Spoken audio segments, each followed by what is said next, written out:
How I look? Do I look cute? Why'd you get so uncomfortable, bro? Yo, what?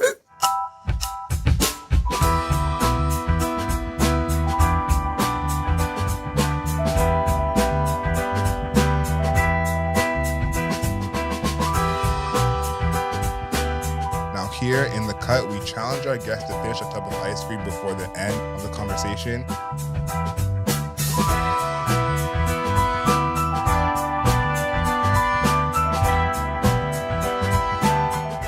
Good morning, good afternoon, good evening, and good night. You're listening to The Cool Table. My name is Adriel Smiley, a.k.a. AdrielSmiley.com, a.k.a. Adriel Smiley Official, a.k.a. The Godfather. Now, in the cut, we challenge our guests to finish a tub of ice cream before the end of the conversation. Now, I like his chances here. We have him joining for the first time for a legendary episode. Welcome to the show, Berma. Yo, what's up, man?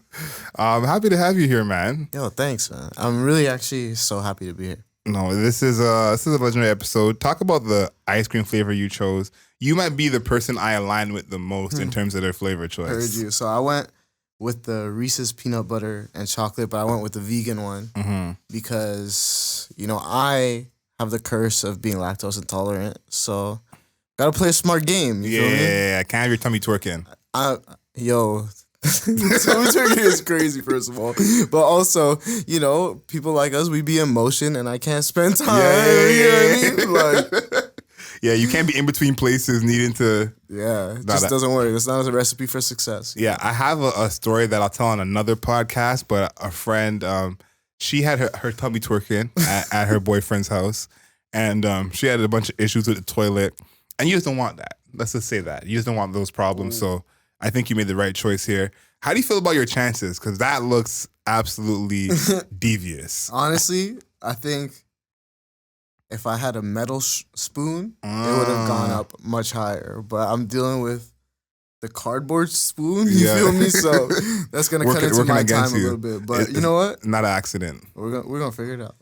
I wanna go back in time because I don't know how much times you have told this story. Sure. And I feel like this is a perfect place for you to let it all out. Now we know Scarborough is what we're repping. Anytime we get a chance to rep Scarborough in the cut, we do that. But when did you actually start DJing? Like, when was like the entry point where either you got your first equipment or your first time that you actually got on some turntables?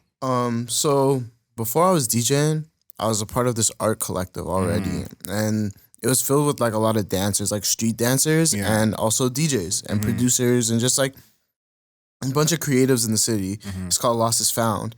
And so I would kind of be hosting the events. So it would be like different stuff going on and I'd be on the mic. And while I'd be on the mic, I'd just be kind of watching over people's shoulders. I was like really attracted to the music.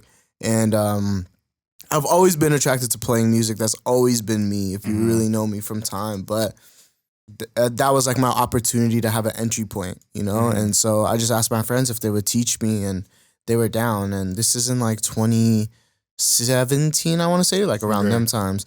And so I just had really good mentors. I got really lucky. It was almost like this path was paved for me already. Like, like the people I knew and the access I had to them. And so I took advantage, part of having opportunities is taking them, and so I did. And I just got hooked, man. I got really hooked. And then one of my big homies, his name's Nigel, and he just one day gave me his old controller. Oh, that's love. And he's just like, yo, Merry Christmas. And then he kind of upgraded.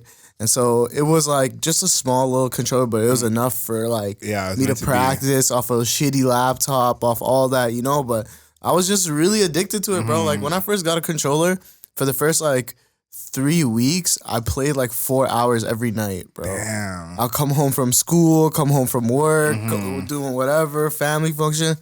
At like 10 p.m., I would start just in my living room, just like playing. Damn. I'll play till 2 a.m, just headphones in, just like zoned out. And it's just like, most of it was just like pressing buttons. You know what I mean? Like it wasn't good. Yeah, it wasn't good, or like it wasn't groundbreaking. It wasn't what it is now, but it was enough to spark the fire. You know what I mean? And from that point, I was hooked, bro. And yeah, that's that. That's crazy. So you had it kind of like set up for you in the sense of having those mentors. Because I'm gonna give everyone a Cool Table exclusive. I was a DJ for a brief period of time. Not enough people know this. I DJed briefly, but I felt like I was bastardizing it because I basically got paid good money the first time I ever DJed. Mm-hmm. The first time I ever DJed, I was DJing at an event. I don't know whose idea it was to hire me, but they did. Do you remember the first time you DJed at an event and like, you know, kind of how you were feeling and all that? Yeah, I do. Hold on. Oh my, this guy's serious with the ice cream. Yo. Dedication. Yeah. But I feel like there's like a lot going on in there. Again, this is why you watch on YouTube, it's not just people. ice cream. It's not, but pardon me for talking with my mouth full, but I remember that collective used to throw a monthly party, and when I finally was ready, I kind of went to Nigel, who was kind of like the head of it all, and was just like, "Yo, I'm ready." It's like, I bet. Just like that. Yeah, just like that, you know, because he's seen that I was putting in work, and he's seen that I was asking questions, and like, just, he knew that I was ready to fly, bro. Yeah. And so, like, he's just like, all right, let's do it. And so he put me on, and from that point, it's just been trying to play as much as I can, you know? That's a good start, too, to kind of be in a group where, like, you're kind of comfortable, it's less nerve-wracking. I'm assuming that kind of helped with also the work that you're putting in. Yeah, exactly. And it feels like it's a safe, even though you don't want to make mistakes, you know that you're okay to make mistakes, you know? And a lot of learning is just making mistakes, fam. Like, you just have to, good, bad, ugly, like, you know, whatever you want to achieve, a bunch of mistakes are on the way there, you know? And so... Preach it. Like there's no way you're going to go without mistakes. You know, and it happens, fam. It's okay, you know what I mean? And obviously, we want to beat ourselves up over it, but when you're in a room full of people who care about you and really see that you're passionate about the thing that you love, it's a lot easier to let that guard down, you know? Facts. Yeah, I think that support is huge because I feel like some people feel like if they don't have that support, it's almost as if their love, their passion isn't valid, you know? So that's huge to have that. Especially now with like social media and like access to people, bro. It feels like if somebody doesn't support somebody, it's like a personal attack. Yeah, you know literally. What I'm saying? Like, literally. Oh, you don't engage with my content, you're a hater. You don't rock with me no more. Like, you know what I'm saying? And so it's just like when you're brainwashed to think like that, fam, it's like so hard. It holds you back. It's like you make yourself the victim. And I always say it's like you choose your own narrative. Like everyone has bad things happen to them. There's no one you're going to meet who doesn't have some kind of trauma, some kind of heartbreak, some kind of sadness, but you choose, you know, your narrative. I recently watched a Tyler Perry documentary. Big shout out to Tyler Perry. And I was talking to my mom about what he went through, and he talks about he's abused as a child.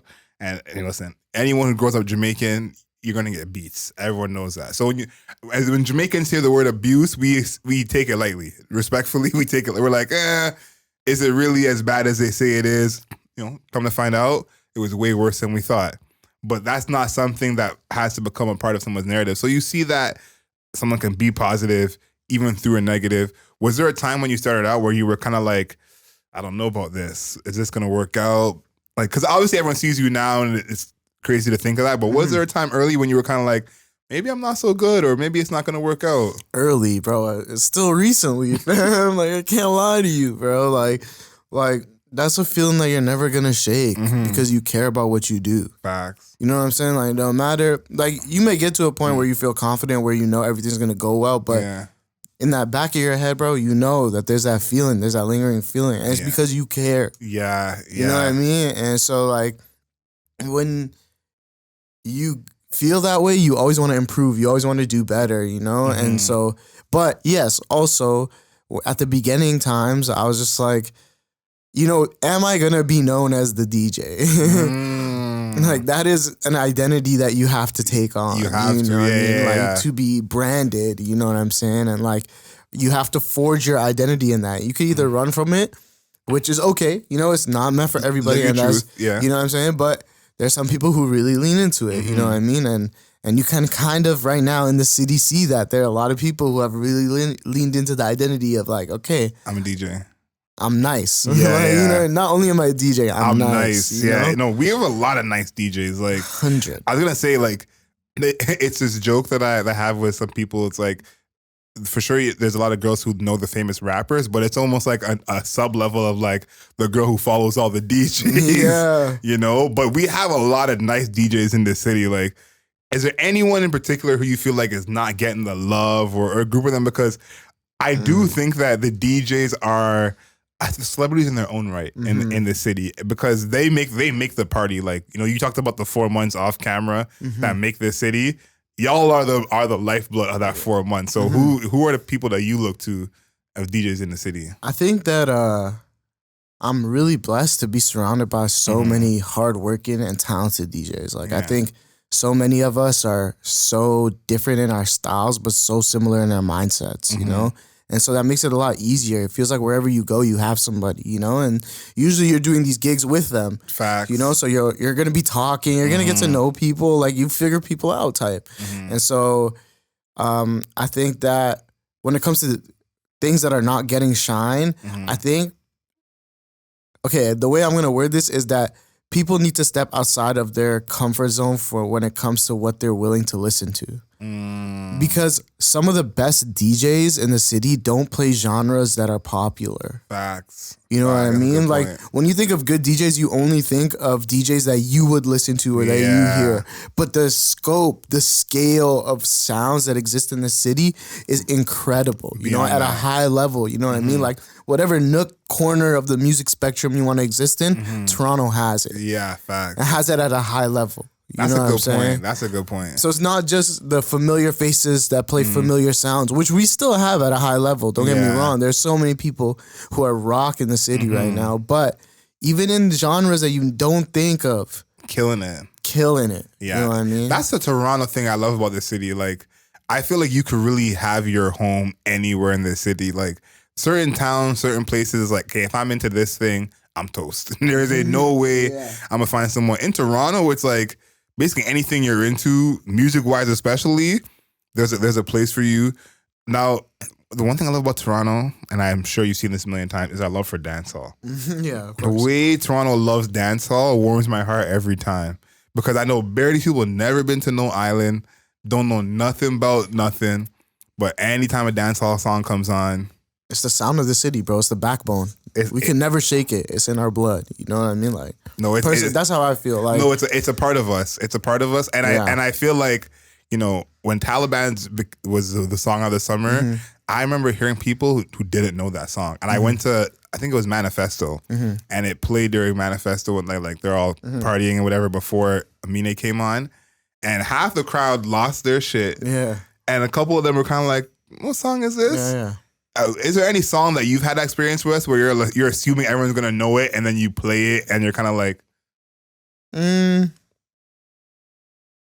think that happened first when Sprinter came out. okay, that makes sense. Yeah, Sprinter. It's too many words. That's what it is, bro. Mez don't know how to rock to too many words. You know what I mean? Like, and you can't rap that if you don't know it. That's what I'm saying. Like, and you can only do finger guns for so long, bro. You know what I'm saying? Before, so I think Sprinter, but that's an incredible song. I really like that song. It's so fun. That's up there for song of the summer, I would say. It really rung off, but it's like half the people are just like, you know, and shorties didn't really care about it. Some shorties love it. They were rapping it word for word. You know, there's balance. Yeah.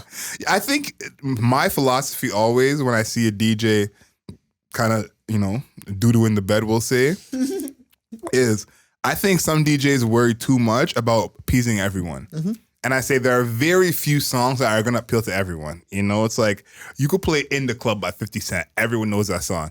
Half who are going to say it's corny and we don't want to hear it right now. And the other half is going to be like, we love it, you know? Yeah, we'll turn the shit up. And it's like, you kind of need, to me, you need more songs that people will feel passionate about. You don't want a song that everyone's half like, I know it, but it's like, you want the songs where everyone's like, you know, it's time to go in. You had this mix on SoundCloud. I want to show you your SoundCloud real quick because you got some good stuff on there. Thanks, bro. The 50 Cent one, with Taliban's and How We Do with Byron Messiah. That was when I was like, I did not see that coming. I did not lots of people see that coming. That's, I think, one of your staples is like you really like to do the proper mix of like a whole different vocal over a whole different beat. Where does that come from? Because not every DJ is into that as much. Honestly, fam, like it's my own touch on it. You know what I mean? Like I just kind of know what sounds good, or like I know what I like to hear. You know what I mean? And so I know when things exist together, and it's not always my edits either. You know what I mean? It's the ones that I listen to on SoundCloud. Yo, SoundCloud is a marvelous place, bro. Crazy. If you are watching this and you have never been on SoundCloud, I implore you, please go. Just dive in. Just click on something and dive into the algorithm, bro. I promise you. Like, there's so many talented producers on there, so many talented artists. Like, it's not a free ad, but you should definitely check it out. And Bandcamp, where people can get paid properly. You know what I'm saying? Yeah. Because there's a lot of great work on the internet. As of tomorrow, I don't know when this is coming out, but as of tomorrow, real time, I'm gonna be dropping a mix with this online show in the UK. Okay. So that's filled with edits that I really like. You know what I mean? Like, I think that there's a way to blend familiar sounds, but still presented in a new way. You know? Yeah. That's what I think the internet is becoming, because the mixes are becoming more popular than they were before. It's like, they're still niche, but you can see a mix kind of go viral, which wasn't really the case always TikTok before. Too, you know what I mean? Like, Big TikTok time. played a big part in that, you know what I mean? Like, and it's like, I love to see it, because some people who are not even into the culture are now getting their feet wet and being like, ooh, I kind of like this. Jersey Club shit, you know what I mean? Like, all that stuff, even though it was meme stuff, that ended up becoming like an amplifier for that sound. And so many... It rose to the top. So many ravers, I'm sure, found Jersey Club through like a SpongeBob edit or some shit. Crazy. And they're just you're like, not wrong still. All like, I fuck with this. They're like, all right, this is weird, but I guess I'm into it. Yeah. Let's talk a little bit about Lost in Translation.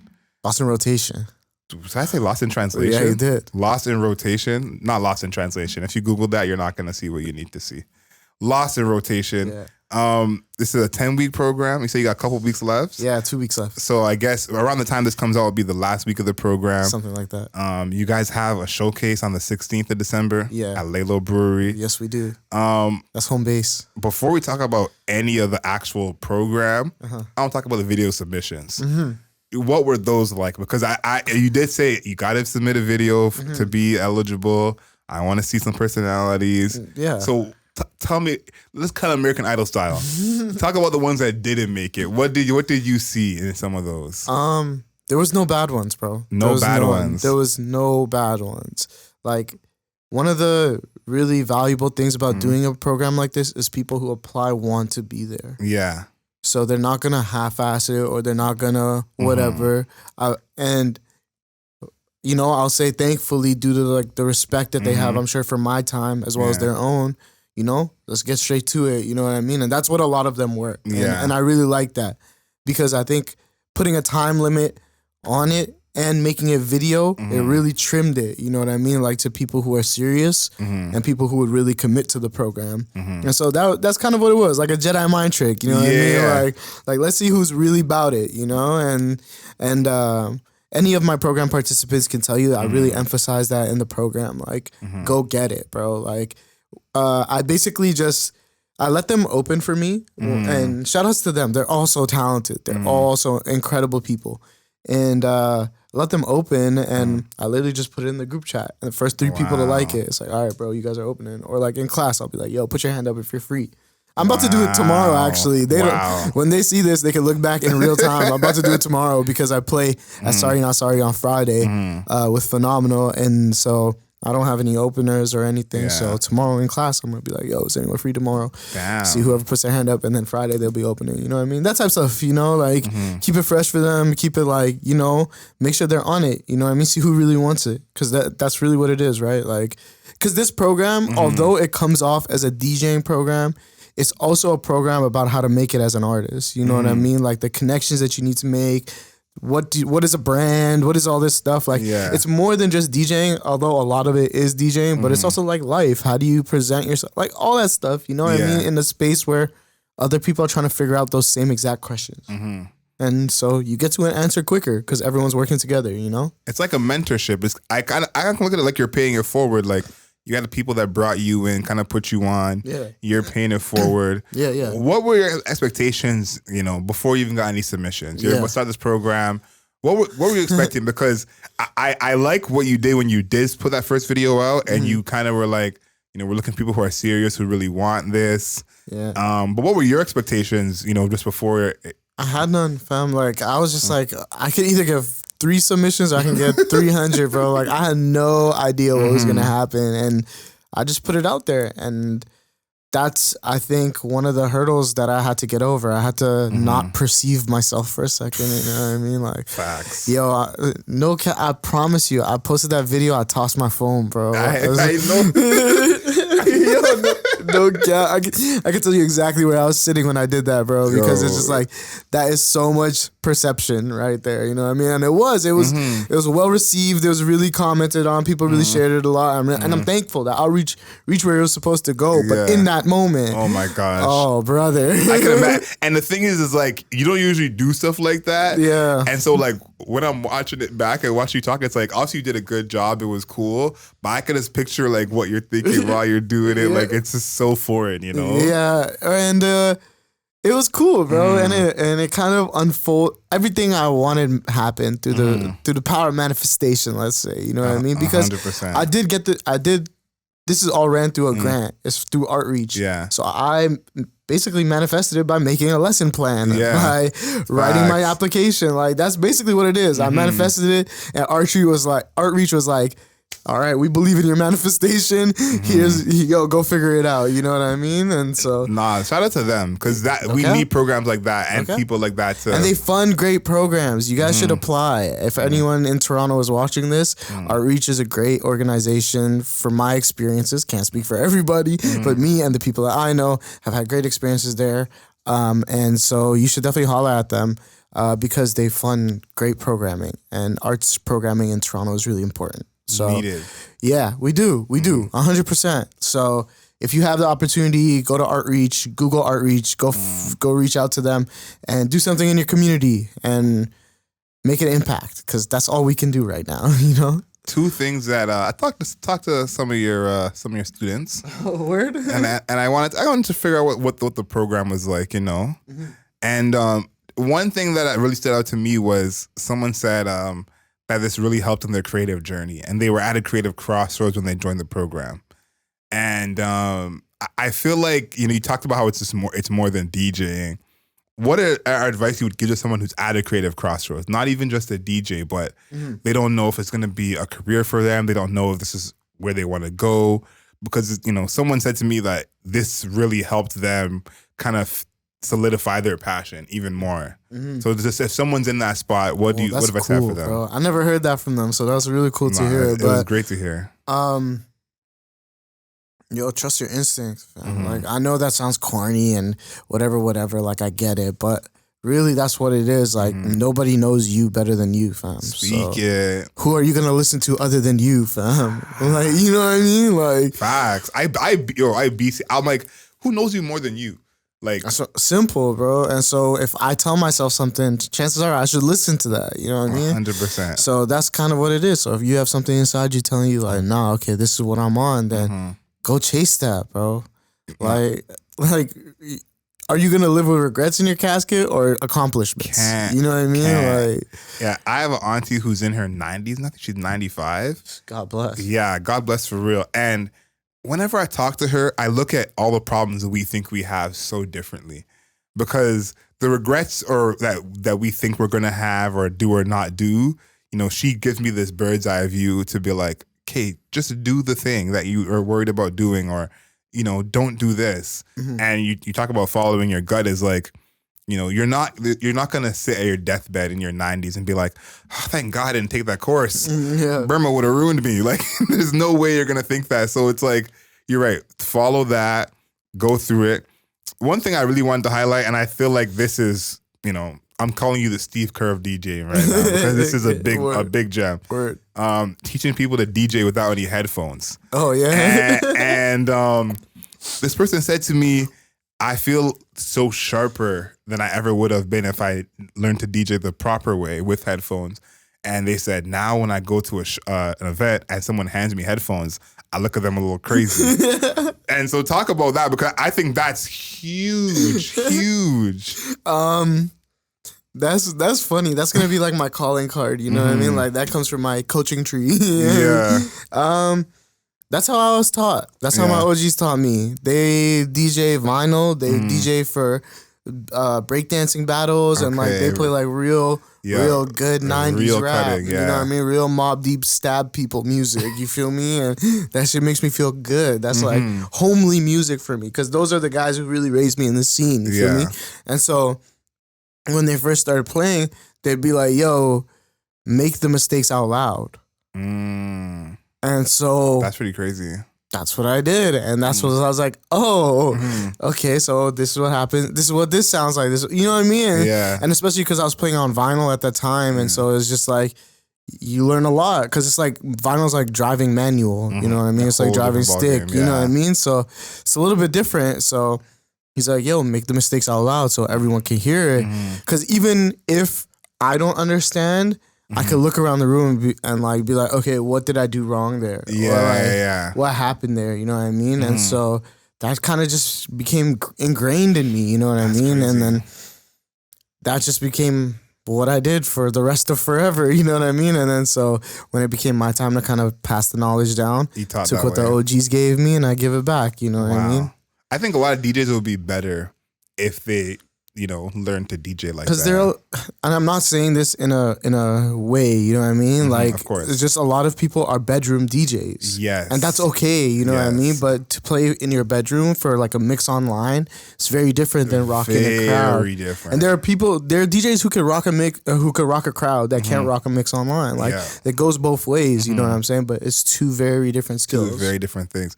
And the thing to me, he said that now he knows his records better. And for my brief DJing stint that I had, I thought that was one of my strengths. Even though I was not a great mixer, I was like, knowing the records is huge. It's okay, I know the song has a huge intro that's followed by a drop, or I know that this song starts right away and then cuts out. So talk about that, because I know your music catalog is enormous, so you know so many of your records, but talk about the power of that, because you would assume DJs know the record. Like everyone would assume, oh, you're a DJ, okay, you know these songs.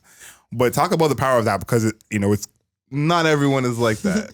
Honestly, like the best comparison, I love comic books, bro. Every Wednesday I go to a comic book store, I pick up my stuff, I kind of do my thing, you know what I mean? And I think like what makes a superhero the most powerful is how well they know their powers. You know what I'm saying? So you gotta know what you're on, so you know how to use it. You know what I mean? Because if you don't, what good is having that power? You know Nothing. What I mean? And so you gotta know your powers as you use them. You know what I mean? And that's what I'm trying to empower them to do. You know what I mean? Like, know your powers. You know what I mean?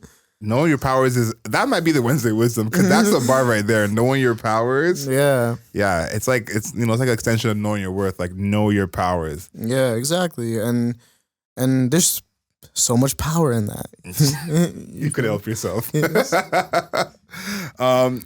December 16th. This will be out before then, so we got to get people to come out. Yeah. Tell the people where they can see you guys. You want me to cut a wrestling promos this month? Yes, please. All right. So chances are December 16th, it's going to be a little bit cold. You're going to be in the crib. You're going to be thinking, should I touch Rose? Should I not? The answer is yes, fam. You have the opportunity to support 10 amazing young students who are given 10 weeks of dedication, not missed a single class, came prepared and willing to ask questions and try new things. Why not reward them with your support, And it's simple as showing up. It's a free event at one of the coolest venues in the city. So come support your city, feel me? December 16th, lay low, Lost in Rotation. It's our graduation program. I hope to see you there. Come on, we got to support the graduation. I think it's as simple as that. We got to support the city. Got to support the ones we love. We are kind of short on time, so we're going to go through these quickly. Let's burn them. But we got to get the answers from you, because we got to know, okay? Top people in your life, people around you help you be you. They say that people around you are kind of representation of who you are now. Who's your top 5? Your top 5 could be 2, or it could be 10, but who are the people in your life who help you be you? There are 5 people in my immediate family. Okay. And so those are the 5 that I'll say. My mom, my dad, my sister, my brother-in-law, and my nephew. Okay, keep the family close. You feel me? Like, I may not be the best son all the time, you feel me? But I do know that they love and support me endlessly, and I could never fail. Yeah, I love that. Yeah, I feel like having that support system is priceless. I know we say that all the time. It's pretty obvious, but honestly, it's priceless. And it's a perfect match. It equals to 5. Honestly, meant to be. Now, when you get to $100 million level, I can't wait to see what $100 million Berma is like. I'm speaking of this now, but $100 million Berma is gonna be a menace. Universe willing, bro. Yo, we're speaking it, man. We're speaking it. Do you know what I'm gonna be doing at Raptor games, bro? You're gonna be going nuts, like. Spike Lee got nothing on me. Oh my goodness, the full on red fits, like. Oh my God. You've never seen a red like this before, bro. I'm screaming. Hella bloody. Civilian. When people get $100 million, they get an exotic animal. Michael Jackson with his monkey, Justin Bieber with his monkey, Mike Tyson with his tiger. Shorty with the monkey. Yes, yeah. I think we need like a more recent $100 million person to have like a random animal. That's me. I got next. Okay. I was gonna say Taylor Swift is probably the one I'm banking on. Like she gonna have like a random. Gives me like Tiger King vibes. You know I was gonna say a salamander, but maybe both. Salamander, but that's small, bro. Yeah, but she's small. You know what I mean? Like, you know what? That's fair. Yeah. So for you, when you get to that level, what's gonna be the animal for you? 100%. I'm getting a big ass raven, bro. Oh, that's gangster. That's gangster. I just you walking around the streets with my dog. No one's messing with you. Come on, bro. Just purse on my shoulder wherever I go. Oh. No doubt about it. Why, you DJ too? Why not? Oh my goodness. Why not? That's gonna be crazy. Just gonna be sitting on the top of a speaker, bro. That'd be just crazy. Just jamming shiny things from people. That's probably the only one I've ever been jealous of. I didn't think of that myself. Really? Yeah, for sure. What, a raven? Like, yeah, bro. A hawk is one thing, but a raven is more fly. You know, like, yeah, it's like a hawk is in some dirty Air Forces, and the raven is in the nice trackies. Like, you know what I mean? It's the Nike tech of birds. You feel me? Yo, the Nike tech of birds. Before we get to the Wednesday wisdom, let's see where you're at with the ice cream. No, a little more than halfway, a little less than halfway, I would say. And we're just having thought-provoking conversation. You feel me? And just bare chewing. I was gonna say, and it's looking chunky. Like, no, it's actually really good. It's actually quite good. No, for sure. No, I'm sure it tastes good, but if I'm eating it with my eyes, you know. Shout out Eva's Original. Yeah. Shout out to Eva's. Anyone in Toronto, you know, can find Eva's on Bloor Street. They got every flavor in the book. I'm really liking this, bro. And a bunch of vegan flavors. It's not a speed eater. Yeah, so we appreciate you putting yourself through that. And listen, you did pretty good because you got to chew as well. Yeah. You know, another episode, we had a friend of yours drink the ice cream. You can't really drink that. Yeah. So, yeah, it's a whole different. That's pulp. You feel me? With pulp. Ice cream with pulp. Yeah. Now, this segment we have on the show called Wednesday Wisdom, brought to us by Brandon Gibbs. And we look for a motivational quote or saying that either you remind yourself of or the people around you. What's that quote for you? It's a Jay-Z quote. And it's also my yearbook quote. It's something that I really stand by forever. Sometimes nothing wrong with the aim. You just got to change the target. That's a great way to end. I love me a Jay-Z quote. Like I said, if you know me, that spoke to my soul. Yeah. Like, love a Jay-Z quote. That's a great way to end. Thank you for joining us on the show. Man. Thank you for having me. Again, platforms like this are really important in the city, bro. I appreciate that. Everyone, please find your way to Lalo Brewery on the 16th. I know it's about to be cold. I know your Christmas shopping ain't done yet, but take a break. They're gonna Amazon Prime it anyways. You feel me? You stop playing. On the 20th. You feel me? Stop playing. Like. Yeah, come on. You got the time. Come out, show some love to the graduates. 100%. I think that this is a very important program. So I'm happy that you were here. I appreciate that, bro. No, honestly, and I think it's important that we do show the graduates some love so that programs like this can continue. Because 5-10 years from now, some of your graduates will be having their own programs like this. You know what I mean? And you'll be Mr. Worldwide.